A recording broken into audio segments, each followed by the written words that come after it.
Right, so here's some photos of the house, which was provided by Peter Allen when we bought it. So obviously the front garden just then and the front living room. This is the front bedroom. And then we have the rear back right bedroom. The lovely fresh bathroom. The back dining room. And then we have the kitchen. Here's a couple of photos of the garden before it was overgrown. And then we also have the floor plan. So here's a little video of the walkthrough of the property. So it's got enough space for probably 3 cars once it's been configured properly. We do have to take the tree down as it's causing issues inside the property. We've cleared all the weeds out, as you can see. The front wall is currently being pushed over by those 2 trees, and they both need to get taken down. And now we're going to go through the side gate and down the side passage, which is currently full of a lot of my timber. And as you can see on the right there, all that grass, that was pretty much the height of the grass all the way through the garden. You couldn't see any of this patio, so we've cleaned all this out temporary. And as you can see there's a huge pile of greenery, trees, etc. as the hedges were all cut down and disposed there. We have that lovely shed, which is currently just holding some items, which is going to be knocked down eventually. And as we come up the garden, you can see the grass is still overgrown. At this end of the garden, we're planning on putting like a outhouse office building. Still trying to work out sort of what size we're going to put in there, because as you can see, it's just overgrown everywhere and we want to see what we're working with. So we currently have some landscapers giving us quotes to get rid of all this waste. And hopefully they come in at a decent price so we can just get rid of it and start our project. As you can see, the house from the back, you can see this sort of what I would call the extended kitchen area. And then the middle window there you can see is a toilet, and that's the bedroom window there, which we're currently staying in. So we're going to make our way back around to the front of the property. That little lean-to is not going to stay there forever. I believe it's causing damp issues internally. And we're just going to pop back around the front. There's those trees again, which are going to be chopped down hopefully soon. All the windows are currently timber, single glaze, and these are all going to be replaced. Same with the front doors. You can see we've got 2 double doors and then a single door, all timber partitions. Nice little sort of porch area, which is going to be removed eventually.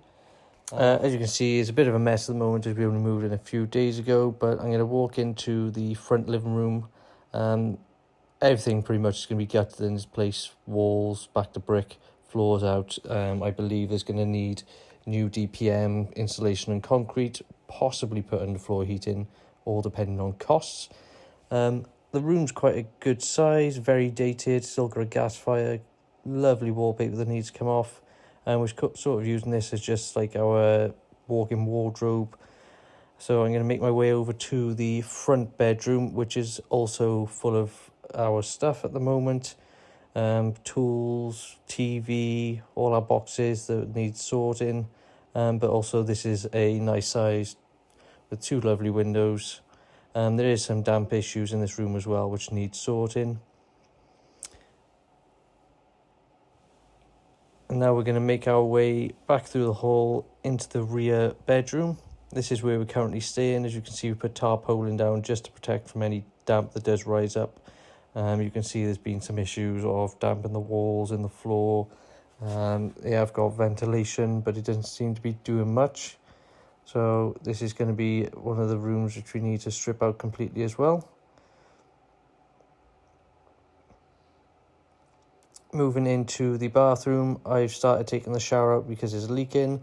The toilet and the sink is also leaking. All white tiles, not the cleanest, but we're going to get it nice and scrubbed up and usable for the foreseeable future. And then we're making our way into the dining room, currently holding our sofas for a temporary location. A bit of a mess. Once again, tarpaulin on the floor just to try and protect everything. Also has another gas fire, and just in this cupboard is our boiler, which currently doesn't work, so we're going to have to get that sorted. Here's a kitchen which we've actually finished cleaning. A bit of paint on the floor, but that's just from a bit of decoration that we've carried out. All the windows in here are also timber. As you can see, they're a bit dirty, so they do need a scrub, and someone's good handles on the door. So, okay sized kitchen, not the biggest, just about get our appliances in, but we are planning on putting an extension on the back. So I'm going to work my way through back to the hallway. As you can see, lovely parquet flooring that needs renovating. And then up in the attic, as you will see the hatch now, I'm going to put some photos in from our previous visit, and this is what the attic looks like. So the attic is quite a spacious area, it's a full length of the house. It has been carpeted with a Velux window and plastered. The floor has been raised quite a bit, so the head height is quite low. So depending on what our architect says, we might be lowering the timber in the floor back to the original thickness, and possibly supporting it another way to try and get some more head height, maybe extend out if we can with a dormer. So thanks for watching, guys. If you are interested in keeping up with our progress and the journey of our renovation, please give us a like and subscribe, and leave any comments down below what you think we should do with any sort of extensions, outbuildings, anything you think would be a good idea for this property. We'd really appreciate it. So once again, if you like the video, give us a thumbs up, and see you in the next one.